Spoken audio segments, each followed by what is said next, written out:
जिद्दी बनो दोस्त, जो लिखा नहीं मुकद्दर में उसे हासिल करना सीखो मेरे दोस्त। ये दुनिया ना ऐसी है कि जो आपको पसंद है ना, वो ये बात तो तय है कि पक्का आज नहीं लेने देगी। तो इतना जिद्दी बन कि अपने ख्वाहिशों को पूरा कर, और अपने ख्वाहिशों को पूरा करने के लिए जो कुछ भी करना पड़े करने के लिए तैयार हो जाइए।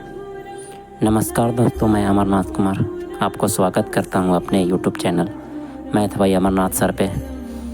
मेरे वीडियो, मेरे पढ़ाने का अंदाज, मेरे वीडियो से कुछ सीखने को यदि मिले तो मेरे वीडियो को लाइक और चैनल को सब्सक्राइब ज़रूर कीजिएगा। तो इसी बातों के साथ आज का क्लास शुरू करते हैं। चलिए, तो पिछला क्लास में हम लोगों ने प्रश्न संख्या 5 तक पढ़ लिया था, राइट है ना। तो प्रश्न संख्या 6 से शुरू करें। देखो, बहुत ही शानदार क्वेश्चन है। क्या कहता है? छठा, देखिए, यदि आप केसी सिन्हा से पढ़ रहे होते या लोक प्रकाशन से पढ़ रहे होते तो प्रश्न संख्या 6 जो है वो 1 से ज़्यादा पढ़ने को मिलता। अब बहुत अच्छा से प्रैक्टिस भी हो जाता। इसमें एक टाइप का सवाल सिर्फ एक ही को दिया, यही सबसे बदनसीबी वाली बात है। तो इसको करना क्या है, इसको 2-3 बार बनाइए, बारी बारी से बनाइए, पीछे से बना के लाइए। हम बोले राइटिंग जमा कर दीजिए तो जमा कर देना चाहिए, और नहीं लाए हैं फिर पिटा जाइएगा 40 डंडा। 40 डंडा से नीचे नहीं पिटेंगे, ठीक है।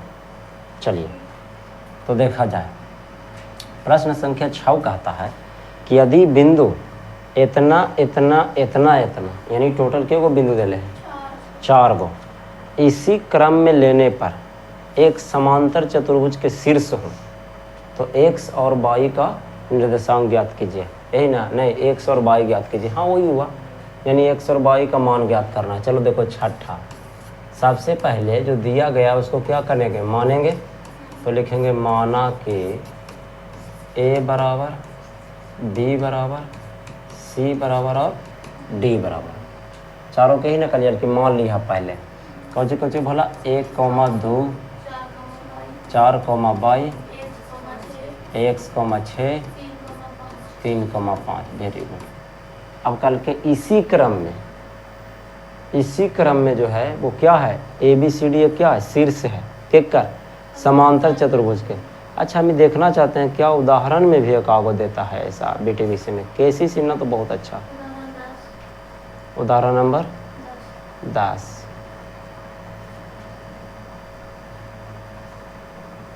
और पीछे बाबू,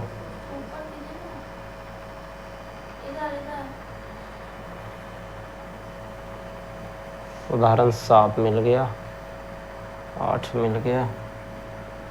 देखो, समत्रिभाजित वाला दिल को आएगा ना, क्वेश्चन में भी दिया है, उदाहरण में भी दिया है। बहुत अच्छा, प्रैक्टिस ठीक है।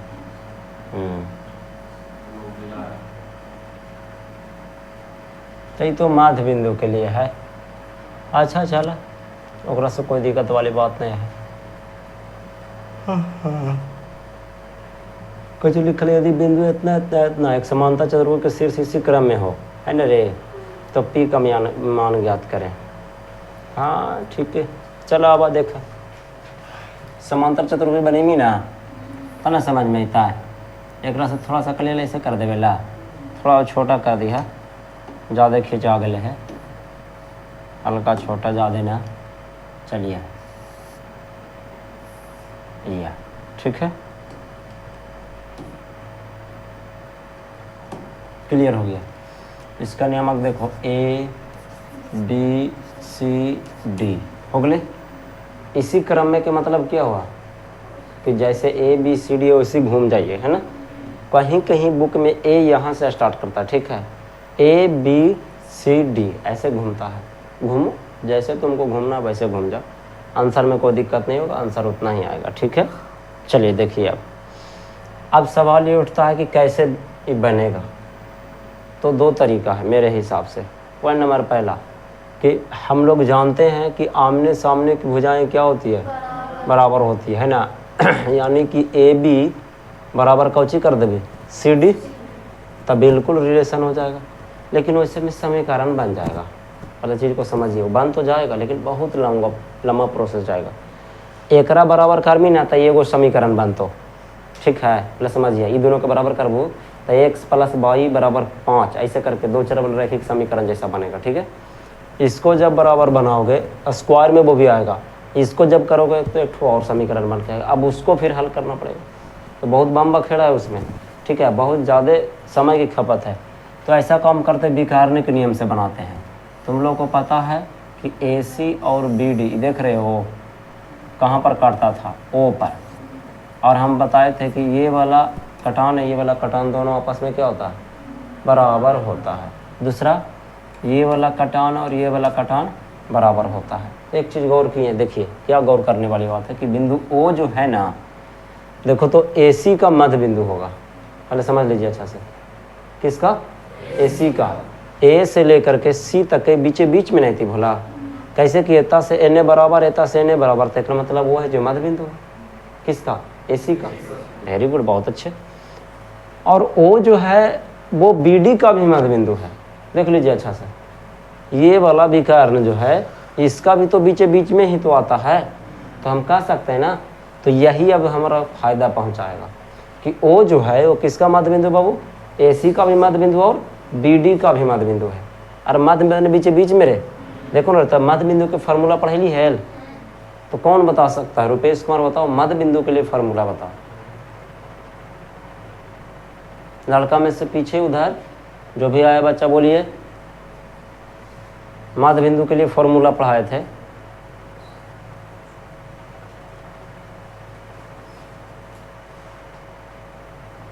कोई भी,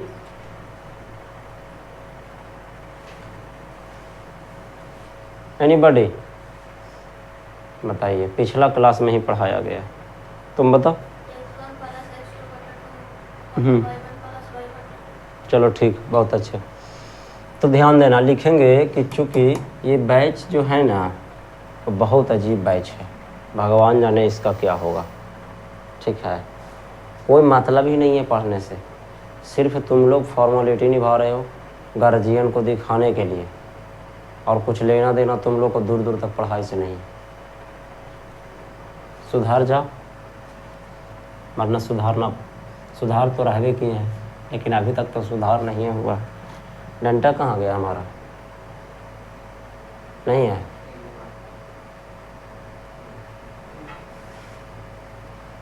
एक ही वो है। चलो देखो, लिखेंगे चूँकि O जो है, देखो इधर O किसका मध्य बिंदु है जी। अच्छा, डायरेक्ट भी इसको बना सकते हैं भला, आप इसको डायरेक्ट भी बना सकते हो। कैसे एक ही बार में बना सकते हो भाई, कि जब वो जो है AC और BD दोनों का मध्य बिंदु है, तो एक कर X नियामक, ओकर X नियामक से, एक कर Y नियामक, ओकर Y नियामक से, आंसर आ गया, कहानी खत्म। तो लिख देते हैं वो जो है वो AC तथा BD दोनों का क्या है भाई, ताकि मध्य बिंदु है, हाँ मध्य बिंदु है। अतः हम कह सकते हैं कि X निर्देशांक दोनों का क्या होगा, बराबर होगा ना। मतलब क्या हुआ कि एक दोनों का क्या मतलब, दोनों से जब X निर्देशांक हम निकालेंगे तो क्या होना चाहिए, सेम होना चाहिए, क्योंकि O जो है वो AC का भी मध्य बिंदु है और BD का भी मध्य बिंदु है। तो अगर इसका हम X Y तो मान नहीं सकते, नहीं तो गड़बड़ हो जाएगा। तो लिख देते हैं यहाँ पे X निर्देशांक, ऐसे कर दो ना, X निर्देशांक मत लिखिए। अच्छा, अतः हो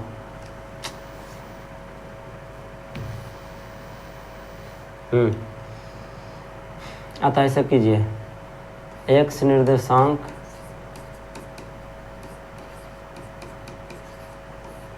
बराबर X निर्देशांक, ऐसे कर दो दोनों बिंदु से चलने पर।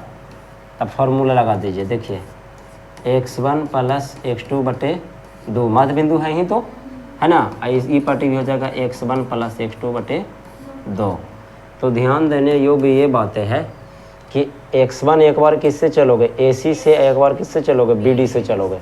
तो AC चलो, यहाँ से भी चल सकते हो, यहाँ से भी चल सकते, देख रहे हो ये क्या हो गया, 1 + x/2 होती ना बोला, देख रहे हो AC से 1 + x/2 मध्य बिंदु के लिए, x1 प्लस x2 बटे 2, और उसके बाद में आपको चीज़ चलना है बी डी से, तो बी डी हमारा ये है, तो इसका कुछ होगा x नियमक 4 प्लस 3 बटे 2, ये हुआ 4 प्लस 3 बटे 2। देख लो, इससे एक बार AC से x नियामक, एक बार BD से x नियामक, दोनों आपस में क्या हो जाएंगे, बराबर हो जाएंगे। क्यों? क्योंकि O जो है वो दोनों का मध्य बिंदु है, तो चाहे AC से आप x नियामक निकालिए, चाहे BD से आप x नियामक निकालिए, दोनों तो आपस में सेम ही होना चाहिए ना, क्योंकि बिंदु का नियामक तो कहीं से भी हमेशा क्या होगा, सेम ही होगा। चला देखा, तो ये 2 से 2 कुछ हो गई, काट गई, क्योंकि जब टोटल पर आप बटा पर रहे तो आप ऐसे काट सकते हो। चलो देखो, अभी हो गया नहीं मन, और नहीं अगर इच्छा है तो आप तिरछे तिरछे गुना भी करके देख लो, आंसर उतना ही आएगा। अपना अपना तरीका है हल करने का।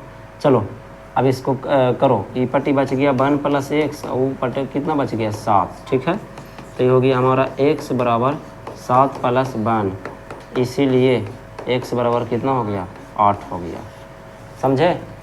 चलिए अब कौन निर्देशांक बराबर करेंगे, y निर्देशांक, तो यहाँ पर लिख देते हैं, क्या लिख देंगे भाई, ताकि तथा है ना भला, तथा y1 प्लस y2 बटे 2 हो जाएगा, और ई पट्टी फिर y1 प्लस y2 बटे 2 हो जाएगा। चलिए कर दीजिए, तो देख लीजिए, तो किसका इधर कुछ हो जाएगा AC से ना पहले, तो AC या कितना हो जाएगा 2 प्लस 6, A और C में चलो है ना, तो 2 प्लस 6 ई पट्टी हो गया, अब बटा में 2, अब बराबर, ध्यान देना y निर्देशांक देखो किसको सब चलना है, BD से, और एक बार AC से एक बार BD से, दोनों का मध्य बिंदु, चलो BD से, तो BD कौन हो गया, यहाँ हो गया y, यहाँ कितना हो गया 5, तो चला ये हो गया y प्लस 5 बटे 2, तो 2 से 2 फिर क्या हो गया, कट गया, तो 6 2 8, ये पट्टी बच गया y प्लस 5। अंक को अंक तरफ ले आइए, ये देखिए y, इसीलिए y बराबर कितना आया 3 आया। तो हम कह सकते हैं ना, क्या बोल रहा है क्वेश्चन, क्या कह रहा है क्वेश्चन, कह रहा है छठा में कि अच्छा x और y का मान ज्ञात कीजिए, तो निकाल तो गया, लास्ट कड़ी लिखना है, कहता है x बराबर इतना और y बराबर इतना, तो x का मान कितना आया था 8, तो यहाँ 8 हो गया, y के जगह पर कितना आया था 3 आया था। फिर से बोला, हाँ बोला, अच्छा 6 होगा बोला, ये प्लस में है तो ये माइनस में ना हो जाएगा, सही बात है, हम भी अभी देखें। चलो देखा, यहाँ से यह यहाँ -1 होगा, यहाँ पर हो जाएगा 6, ठीक है, यहाँ पर हो जाएगा 6 हो गया, ठीक है, x बराबर 6 और y बराबर 3 हो गया हमारा आंसर। आप इसको जा कर के घर पे प्रैक्टिस करो, अच्छा से बना के लाना, जितना आज बताएंगे उतना कल भी दिखाना, ठीक है। चलो देखो अब इधर, अब क्या कहता है,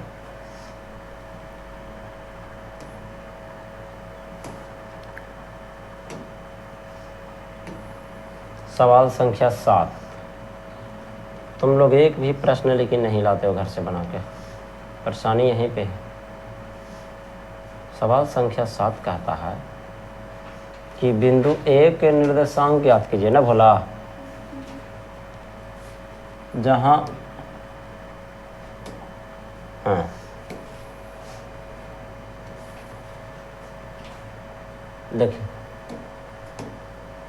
देखो बिंदु A का निर्देशांक याद कीजिए, जहां AB जो है वृत्त का क्या है, व्यास है, तो वृत्त पढ़े होगे कभी न कभी।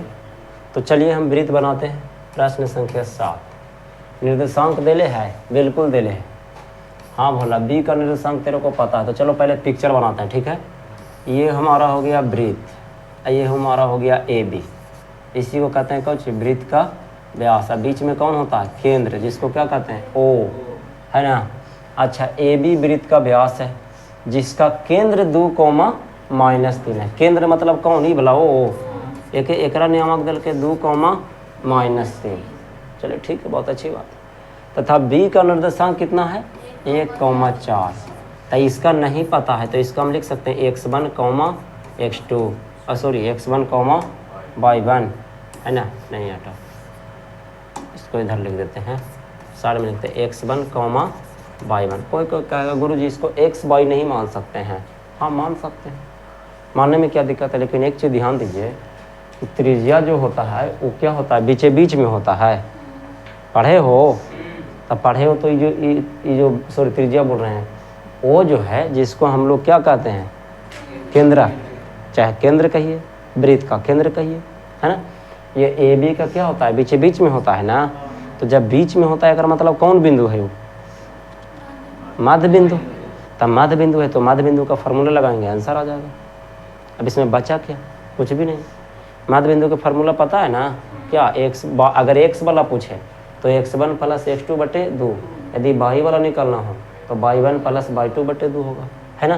तो यहाँ पर लिखेंगे कि चूंकि ओ जो है ना भोला, ओ जो है बोला ए बी का क्या है, मध्य बिंदु है ना भोला, ए बी का मध्य बिंदु है।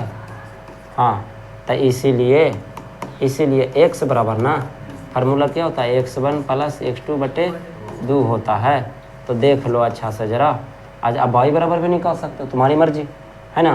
तो ध्यान देना बच्चा, x केकरा का याद को, एकरा का x कंसेप्ट हम दे देते हैं, कंसेप्ट हम दिए हुए हैं, फिर भी तुम लोग को हम याद दिला देते हैं।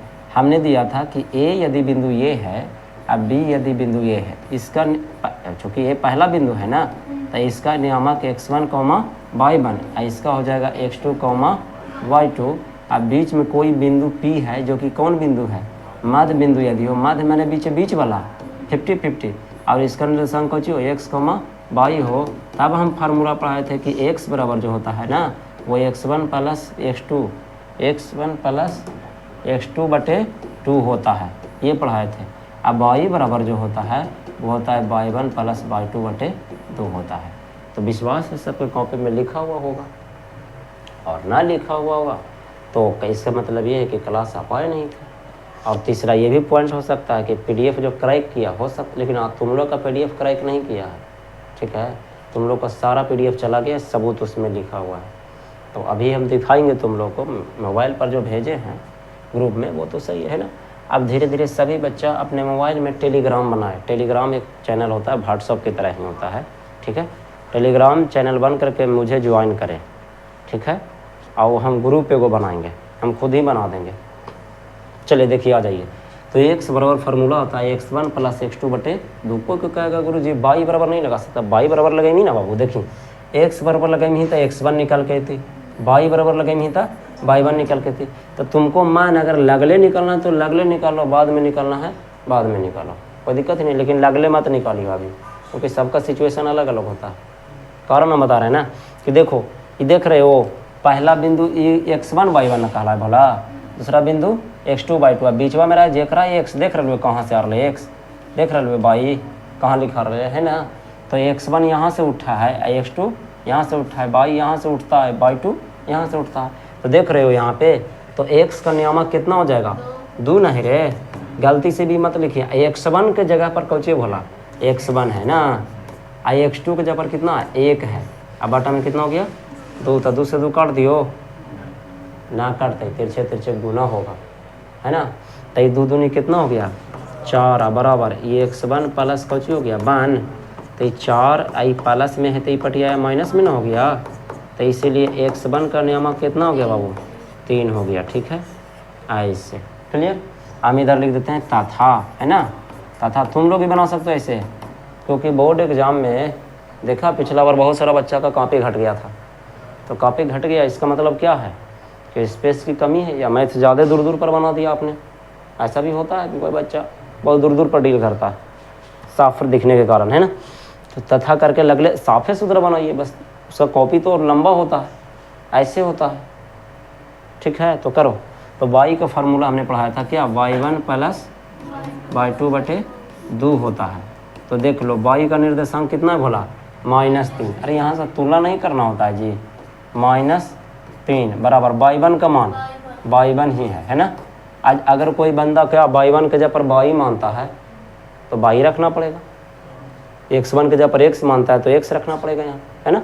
चलो देखा, तो y1 अब प्लस y2 के जगह पर कितना है 4, अब बटा में क्या हो गया 2। देखो गुना करो, -3 में जब 2 से गुना होगा -6 हो जाएगा। अब y1 प्लस क्या हो गया 4 ना, तो अलावा पकड़ के ने, तब -6 तो पहले से हलो, प्लस में 4 है तो कुछ हो गई, माइनस में 4 कुछ बच गई, y1 बच गई। तो हम कह सकते हैं कि इसीलिए y1 बराबर कुछ हो गया -10 हो गया। देखो एक चीज़ तय है कि यदि आप क्लास डेली आते हैं और डेली क्लास अटेंड कर रहे हैं तो कोई दिक्कत नहीं होना चाहिए मैथ में मेरे हिसाब से। दूसरा ये कि जो टास्क दिया जाता है उसको ज़रूर पूरा करो। तुम लोग सिर्फ एक चेहरा देखते हो, बस मूर्ति की तरह आते हो और टुकुर टुकुर देखते हो और पढ़ते नहीं हो। फिर घर पे जाते हो तो वही काम, क्लास से बाहर हुआ वही काम जो पहले से करते आ रहा था। याद कीजिए वो ज़िंदगी जब आप 9वीं में पढ़ रहे थे, 9th में जब आप लोग पढ़ रहे थे तो हर बच्चा कहीं ना कहीं एक बात दिल और दिमाग में बिठाए हुए था कि जब मैं 10वां में जाऊंगा तो बहुत अच्छा तरीक़ा से पढ़ूंगा, क्योंकि 9 साल हमने ख़राब किया है, ऐसे सोचते थे। जब 10वां में आया तो सोचता था शुरू में अच्छा अभी है ना समय, अभी तो 1 महीना टाइम कम से कम लेवे करवे। वैसे ही करते करते 7 महीना बीत गया। अब 10वां में जितना समय आपके पास था उससे सीधे अब आधा से भी कम समय बचा हुआ। कुछ दिन में 8वां महीना आ जाएगा, बस 2 दिन वेट कीजिए, 8वां महीना एंट्री कर जाएगा। तो अब खुद सोच लो कि कितना समय है तुम्हारे पास, किताब कितना सारा पढ़ना है, उसका ऑब्जेक्टिव सब्जेक्टिव ग्रामर पोर्शन लेख पत्र कितना ढेर सारा पढ़ना है। और उसके बावजूद भी अभी तक यदि किसी बच्चा को होश नहीं आया है, 4 बजे भोर के उठ के नहीं पढ़ पा रहा, अभी भी 10 में 10 घंटा सो रहा, तो फिर समझ जाइए कि उससे बदकिस्मत इंसान कोई नहीं होने वाला। अगला पॉइंट बात करूं कि पढ़ लीजिए, वरना ज़िंदगी में वो दर्द का एहसास करोगे जिसका कोई रवैया कोई दिखवैया नहीं मिल पाएगा। तुमको समझ में नहीं आएगा कि क्या करूं मैं, क्योंकि अब तो ज़िंदगी बर्बाद हो चुका होगा। आपका जोड़ी पारी सब कोई जो है पटना में रह कर के पढ़ रहा है, उससे टक्कर कैसे कर पाओगे ऐसे बाहर पर स्कूल पर घूम करके टास्क न पूरा करके। लेकिन कोई फ़र्क नहीं तुम लोग को पड़ेगा। मुझे पता है कि मैं कितना भी बक दूँ तुम लोग अपने ही मान के करोगे, करो। लेकिन एक चीज़ याद रखना, उस दिन हमारी बात याद आएगी जिस दिन जब तुम पूरी तरह से बर्बाद हो चुके होगे। यहाँ सर सही बोला करते थे। अब बर्बाद इसलिए होगा क्योंकि तुम्हारी आदतें ठीक नहीं है ना। अपने अपने घर परिवार में जो लगे हुए, जैसे भैंस चराने में समय वेस्ट कर रहे हो। अगर मम्मी पापा हैं पाले हुए तो जाना ही पड़ेगा, वो तो बात की बात है, तर्क अलग है। तुमको पूरा हक है कि आप अपने मम्मी पापा से लड़ सको। कोई कहता है गुरुजी मम्मी पापा से कैसे लड़ेंगे, क्यों नहीं लड़ सकते हैं? क्या हमेशा मम्मी पापा सही ही हो सकते हैं? अगर आपको 10वां में चले गए हैं, 8 महीना देरी है, आप देहात में रह रहे हैं, एक तो खेती बाड़ी में काम करना ज़रूरी हो जाता है, ऊपर से यदि किन्हीं के मम्मी पापा बोल रहे हैं कि डेली तुम भैंस लेके जाइबे करो, हैं बहुत सारा उदाहरण मेरे पास है, तो वैसे माता पिता से तो लड़ने में ही फ़ायदा है। फिर माता पिता वो कहलाने लायक हैं कहाँ? माता पिता सिर्फ जन्म देने से थोड़ी होता है कि आप जन्म दे दीजिए। अब जिनके पास 6-6, 7-7 गो भैंस है वो खुद भी जा सकते हैं। तो घर पे क्या करते हैं? जैसे आप जाते हो भैंस चराने, तो पापा क्या करते हैं घर पे? हाँ देख लिए। तो कौन सा काम रहता है पापा को समय में? एक अच्छा पिता जो होगा ना, ड्यूटी नहीं ना है, कंपनी में ड्यूटी नहीं ना है। फिर देखिए, कंपनी में ड्यूटी नहीं है इसका मतलब क्या है कि समय की पाबंदी नहीं है। कंपनी में ड्यूटी रहता तब ना समय खोजता है जी। इसका मतलब है कि अपने बच्चे के लिए ट्यूशन के टाइम में फ्री ज़रूर कर सकते हैं कि हाँ जाओ तुम पढ़ो, जाओ हम देख लेते हैं इधर। और नहीं करते हैं, इसका मतलब है कि उनको भी सिर्फ एक फॉर्मेलिटी ही निभाना है कि गांव घर वाला ये ना कह दे कि तुमने अपने बेटों को पढ़ाया नहीं, इसीलिए मैं भेज रहा हूँ, है ना। तो बाकी आप अपना समझिए। चलिए देखिए, शायद आपका काम भी वैसा रहता होगा। हाँ, तो x1 निकाल गली भोला, y1 निकाल गला है, तो निकाल गली तो x1 y1 के कर निर्देशांक खाली बाबू ए का करना लिख देवी ऐसे करके आता है। ए का निर्देशांक रे, ए का निर्देशांक बराबर कौची हो जाएगा भोला? बोला x1 के जगह पर 3, कर जगह पर -10 है ना, तो 3, -10 हो गया। ये हमारा आंसर हो गया।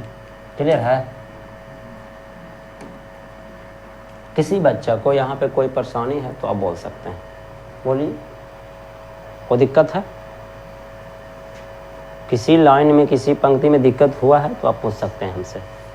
स्किप करें? चलिए तो नेक्स्ट आगे बढ़ाया जाए।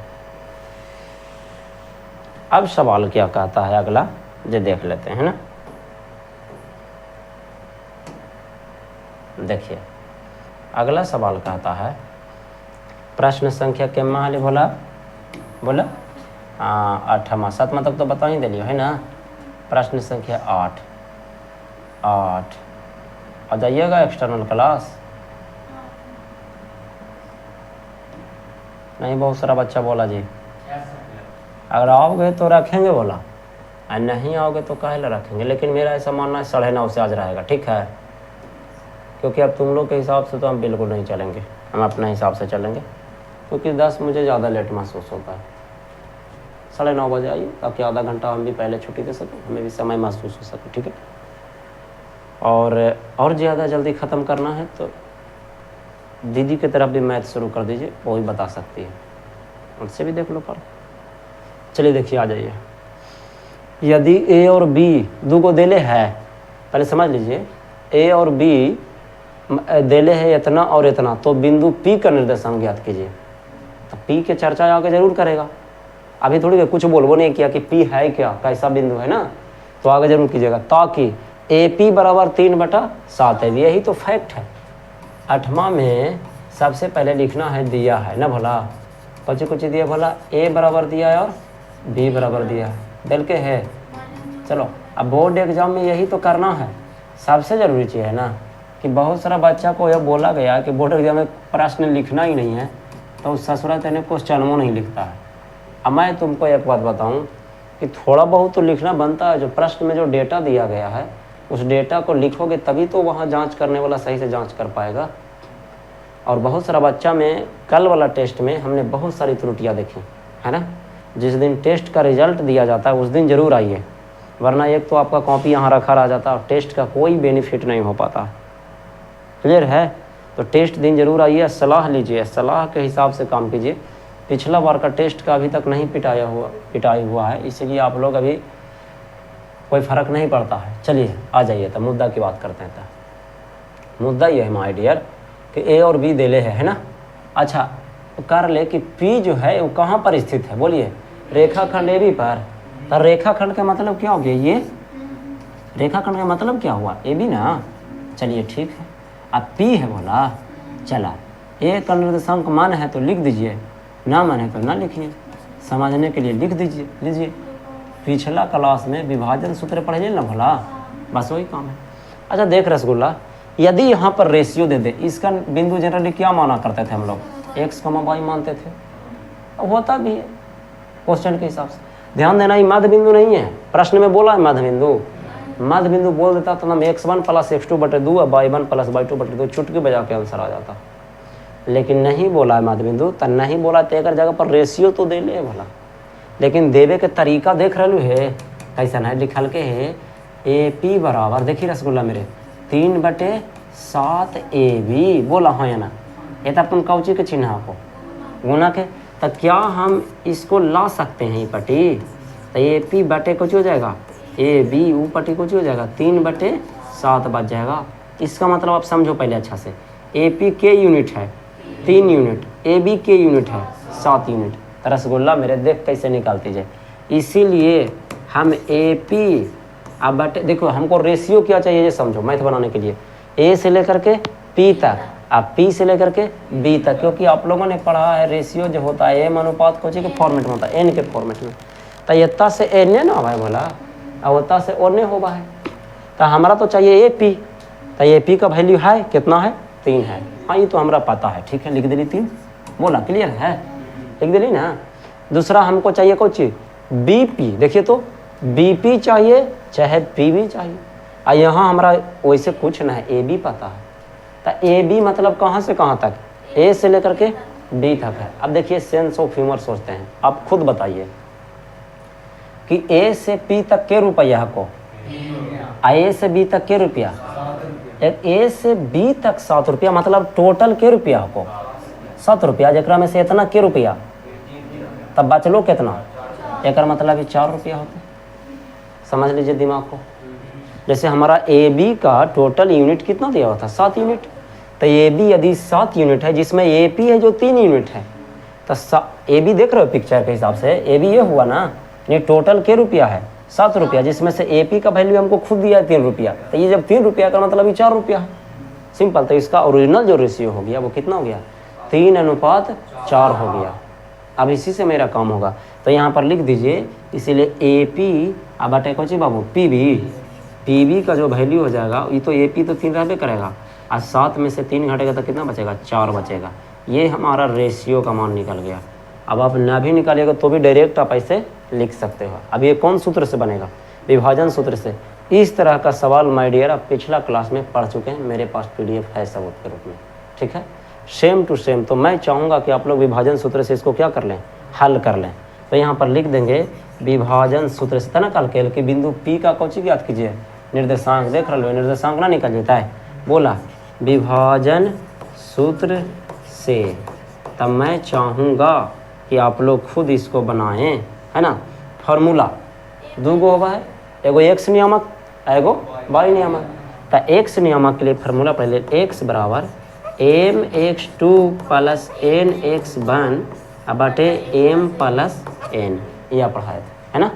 चलो ठीक है, तो इधर जगह है नहीं तो हम इधर बता रहे हैं, ठीक है। तो हमारा जो X बराबर हो जाएगा m में, तो m के जगह पर कितना आपको 3 अगुने x2 2। आप नहीं बोलना, ठीक है, आप नहीं बोलना, ठीक है, इसलिए क्योंकि देख रहे हो ना। चलो देखो 2 और फिर फार्मूला में क्या होता है प्लस। चलिए तो प्लस हमने दिया, n है ना, तो n कितना 4 और फिर गुना ना, या देखिए तो x1 -2। बहुत अच्छे, ये है x1, ये पूरा एक पहला बिंदु है, ये दूसरा बिंदु है ना। x उठाना तो शुरू वाला, y उठाना तो y उठाना तो बाद वाला, दूसरा वाला। अब बटा m + n, तो m + n माने कितना 3 + 4, ठीक है। तो एक हल कर दा, 3 दूनी 6 हो गया, आई प्लस माइनस -8 ना जी तो भला 4 दूनी 8, आई कितना हो गया 7। तब बचलो कितना -2/7। किसका नियम के लिए, x का नियम। अब किसका निकालेंगे, y बराबर। तब y बराबर फार्मूला जो है कैसे बताएंगे, वो लाइन वाला लड़का कोई भी बता सकता है, सबसे पिछला लाइन वाला। बोलिए y बराबर फार्मूला बताइए, m/2 + n/1। m है, हम क्या बोले थे कि ई पट्टी वाला लेना था ओने से चलना, ई पट्टी से चलना था ओने से चलना, ये बोल लीजिए ना। अगर डेली क्लास आ रहे हैं तो ज़रूर ध्यान में आ रहा होगा, है ना। तो m + कौची होता है, n होता है। चला तो रख दा m के जगह पर कितना 3, बहुत अच्छे। अब y2 -4, वेरी गुड। अब प्लस n कितना 4 अगुने y1 कितना -2। हाँ, यहाँ से x1 y1 x2 y2। चलिए उठा लीजिए, बहुत अच्छे। m + n माने 3 + 4। चलिए अब इसको हल कर लेते हैं, है ना। यह दूसरा स्टेप तो बराबर में हो गया। देखना 3 में -4 से गुना करोगे तो कितना आएगा -12। बहुत अच्छे। अब प्लस देखिए, 4 में -2 है तो -8 होती, तो अब आटा में कितना होती 7, तो ये हो गई -20/7 ना भोला। -12 -8 जुट करके कुछ होती है -20 होगा ना। चलिए कंप्लीट हो गया, आपको कोई दिक्कत ही नहीं है। तो हमारा x y निकल गई भोला, तो इसीलिए हम लिख सकते हैं p का निर्देशांक, चाहे p बराबर भी लिख सकते है ना, निर्देशांक बराबर। बोला x के जगह पर कितना अले -2/7, अब y के जगह पर कितना अले -20/7। आंसर ना बन जती ना। एकरा में कोई दिक्कत, खाली रेशियो ना दिले है लेकर। अब जखनी भी तू खुद दिमाग लगा सकनी है कि a दिले है b दिले क्वेश्चन में, आकार ले कि p है जो केकरा पर है, ab पर है ये है। तो जब ab पर अगर p है तो कोई ना कोई रेशियो में जरूर रहेगा। तो रेशियो तो दिया नहीं है। ऐसे भी हम जाने कि p का नियामक है जो x, y मानल जाता है, तो मतलब खाली रेशियो घट गया। तो रेशियो घट गया तो रेशियो दिया तो क्वेश्चन सही है, ना दिया तो क्वेश्चन है गलत। तो दिया तो लेकिन थोड़ा हट के दिया, ऐसे करके दिया ताकि बच्चा लोग को पता ही ना चले कि कौची दिले ना। साफ साफ नहीं बोला है, उड़बुड़ा के दिया था ना। देख लो एक रेशियो निकल लिए कैसे, दिमाग लगा के कैसे कि ए से लेकर के बी तक, यानी टोटल है जो 7 रुपया है, जिसमें से 3 रुपया ए पी का मान है, का मतलब पी बी का मान 4 रुपया है। तो इसीलिए 3 अनुपात क्या हो गया 4 हो गया। बस इतना सा ही खेला था। ज़िंदगी में कोई भी चीज़ ना तो ज़्यादा भारी होता है ना ही ज़्यादा हल्का होता है।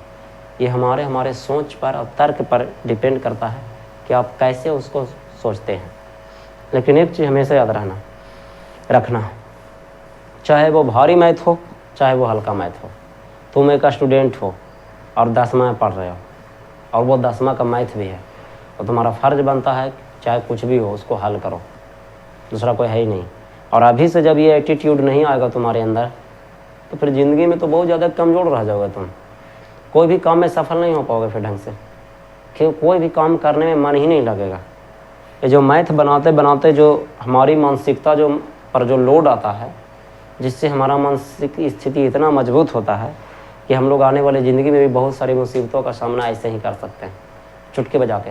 तो कुछ लोग का कहना होता है ना कि जो theta delta gamma sci fi sine theta cos theta जो पढ़े वो ज़िंदगी में काम देगा कहीं मुँह? हाँ देता है, बस बता के नहीं देता। कैसे? जो भी सुन लीजिए। मैं फिर से वही बात बोलूँगा कि जो साइन थीटा जो कॉस थीटा बनाते समय जो दिमाग पर लोड आता है, जितना सोचना पड़ता है, तो उससे क्या होता है, हमारी दिमागी क्षमता मजबूत होती है। उससे आने वाले समय में एक नियम से यदि सोचिए तो वो हम लोग के जीवन के लिए हेल्पफुल होगा, क्योंकि जब भी कोई मुसीबत होगा तो उसी शक्ति के साथ सामना करेंगे, हार नहीं मानेंगे, पहला। दूसरा, इंजीनियरिंग लाइन में काम देता है, आपका रोटी बेलने में काम देता है। इंजीनियरिंग का कोई आप काम कर रहे हैं, वर्क कर रहे हैं, ज़रूर उसमें काम देगा फार्मूला। कोई भी फार्मूला, कोई भी मैथ आज तक बेकाम का नहीं है। हाँ, बात वो अलग है कि आप उस मुकाम तक अभी नहीं पहुँचे हैं। जैसे आप निर्देशांक ज्यामिति पढ़ रहे हैं, ठीक है, तो निर्देशांक ज्यामिति में आप 3 डायमेंशनल में मौजूद किसी भी बिंदु का निर्देशांक आप ज्ञात कर सकते हैं। अगर अच्छा समझिए कि निर्देशांक ज्यामिति है क्या, तो समझिएगा तब तो, नहीं समझिएगा तो फिर कैसे होगा काम। उगला चीज़ कहाँ देगा काम, उगला कहाँ काम देगा। चलिए, तो प्रश्न संख्या कहाँ तक हो पाया? 8 तक। हाँ, तो बनाने के लिए उदाहरण दे देते हैं ना, ठीक है, आ जाइए।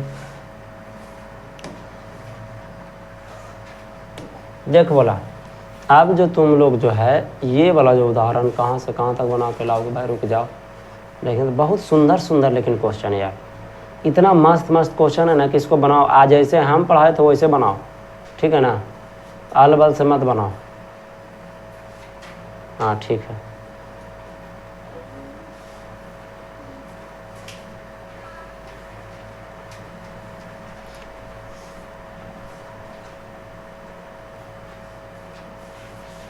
उदाहरण 7 से बना के लाइए, है ना, उदाहरण 7 से, ठीक है।